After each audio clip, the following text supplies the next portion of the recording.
जो आप लोग निकले हुए हैं। जी, आज के एहतजाज का मेन मकसद जो था वो आर्या की अपनी एप्लीकेशन थी, हमारी जो है एप्लीकेशन जल्द से जल्द लॉन्च की जाए। हमने काफ़ी दफ़ा पहले भी मुतालबा किया था आर्या से कि सेक्टर की अपनी ऐप होनी चाहिए।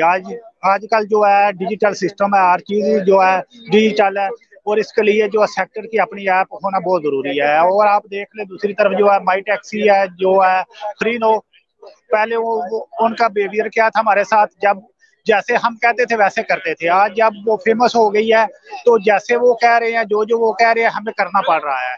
इसी वजह से हमने मुतालबा किया था। आज के हड़ताल का मेन मकसद भी यही था कि आर्या जो है अपनी ऐप लॉन्च करे, और जो दूसरा है बीटीसी जो है उसको रेगुलाइज करे, और जो बीटीसी है जो उन्नो तरिंता का कानून है उस पर अमल दरामद किया जाए। और ये बताएं, एक मिनट आसम बोलो साहब, आप ये बताएं कि आर्या मेट्रोपोलिटाना आखिर क्यों नहीं आपने ऐप लॉन्च कर रही है अभी तक? क्या मसला क्या है?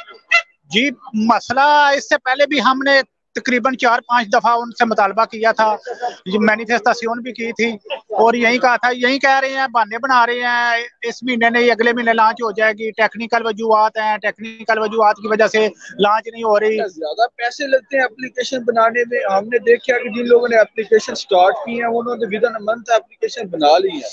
जी तो भाई इतना डिले हो रहा है, वो वैसे ही डिले कर रहे हैं, बहाने पे बहाना बना रहे हैं।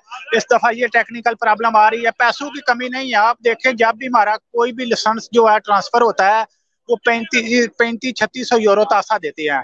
वो काफी हती रकम उनके पास पड़ी हुई है। बाकी जो है जनतो मिनतो वो भी उनकी हेल्प करती है। उनके पास टैक्सी सेक्टर का अपना ही पैसा बहुत ज्यादा पड़ा हुआ है। वो टाल मटोल कर रहे हैं, बहानों से काम ले रहे हैं। इसी वजह से आज हमने जो है मैनिफेस्टेशन की है कि जो है टैक्सी की अपनी ऐप जो है वो जल्दी से जल्दी लॉन्च की जाए। और जो जी ठीक हो गया। आसम बोलो साहब, आप ये बताएं कि दूसरा आप जो काबिफाई के मुतल्लिक बात कर रहे हैं, काबिफाई के मुतल्लिक आप क्या चाहते हैं, क्या होना चाहिए?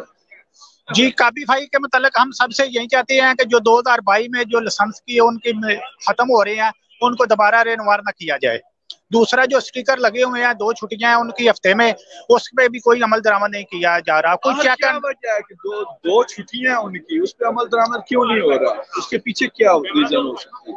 जब हमने ग्वार्दिया अरबाना से बात की थी कि उन्होंने कहा था कि हमने अपने जो है लोगों को भेजा हुआ है कोर्स करने के लिए, जब वो कोर्स करके आ जाएंगे उनके पास सारी इन्फॉर्मेशन हो जाएगी, वो जो है चेक करना शुरू कर देंगे, हम कंट्रोल लगाएंगे। लेकिन हमने देखा है कि इस जो हमने बात की थी इसको भी 3-4 महीने हो गए हैं। अब जो स्टिकर लग गए हैं लेकिन हफ्ते में 2 छुट्टियां नहीं हो रही। और जो है एम्प्रेस है वो कहते हैं अपने तरबहादोर को आप काम करते जाएं, छुट्टियों वाले दिन भी अगर जुर्माना हुआ तो हम देख लेंगे। दूसरा आप ये बताएं, जो 15 मिनट का कानून, 15 मिनट तक जो टाइम लिमिट रखी गई थी, क्या उस पर अमल दरामद हो रहा है? जी, उस कानून की भी धज्जियां बखेर की गई हैं।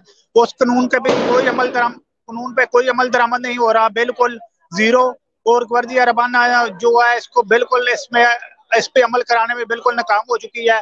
और दूसरा जो है छुट्टियों पे भी नाकाम हो गई है। दूसरा उन्नो तरिंता का कानून जो है उस पे भी कोई अमल दरामद नहीं हो रहा। बीटीसी ने अगर आना है तो आए, बिस्मिल्लाह, हम उसको वेलकम करते हैं, लेकिन जो कानून है उन्नो तरिंता का उसके मुताबिक आए।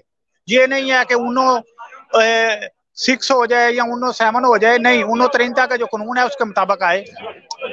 जी बहुत शुक्रिया। ये थे हमारे साथ जनाब आसम गोंदल साहब। बहुत शुक्रिया आसम गोंदल साहब आपका। आप ये देख सकते हैं कि प्लासा सांस जोइमे में ये एक बड़ा फेमस प्लासा है इधर बार्सिलोना में।